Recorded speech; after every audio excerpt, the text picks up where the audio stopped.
గగనమును చీల్చుకొచ్చే ప్రభువుని కలుసుకునే ఈ సదవకాశాన్ని జారవిడ్చుకుంటే ఇంకొక అవకాశం ఉంది, కానీ అది మీకు వద్దని నా కోరిక.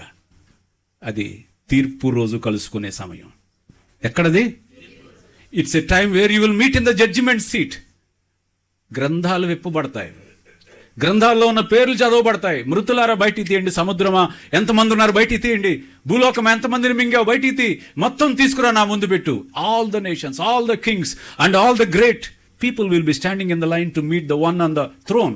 సింహాసనం మీద ఆసీనుడైన వాడిని ఎదుట నిలబడి ఉంటారట. అందరూ బిక్కు బిక్కున మొఖాల్లో రక్తం చుక్క లేకుండా చూస్తూ ఉంటారు. నా పరిస్థితి ఏమవుద్దు, నా పరిస్థితి ఏమవుద్దు. ఆ రోజు కరుణాపీఠం లేదు అక్కడ, విజ్ఞాపన లేదు, రక్తము లేదు అక్కడ. బేర్గా ఏది ఉందో అలాగే కలుసుకోవాల్సి వస్తుంది. అక్కడ కలుసుకోవటం అంటారా? ఎక్కడ కలుసుకుంటావు నీవు దేవుణ్ణి? ఎంత దూరం పారిపోతున్నావు? ఎంతకాలం దాక్కుంటావు? ఈ distancing your self, running away from God and arranging something to hide your nakedness is not sustainable. అది ఎక్కువ కాలం నిలబడేది కాదు. అది మరి ఏంటి మంచిదంటే తరుణోపాయం. ప్రభు నీకు దొరుకుడు కాలం అంది, ఆయన వద్దకు నువ్వు రావాలి.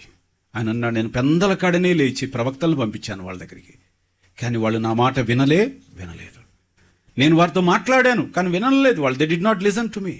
ఎంతమంది ప్రవక్తలను పంపించానో వాళ్ళని మేల్కొలుపుదామని, కానీ ఎవ్వరు వినలా. చివరికి తన కుమారుని లోకాన్ని పంపించాడు మనతో కలవాలని. ఇప్పుడైనా యేసయ్య నీ జీవితంలో నిజంగా కలుసుకున్నట్లయితే సంతోష సమాధానాలు ఎల్లప్పుడూ జీవితంలో ఉంటాయి. దేవునికి దూరం జరగకు. మధ్యలో పాపమని అడ్డుగోడ వచ్చేస్తుంది.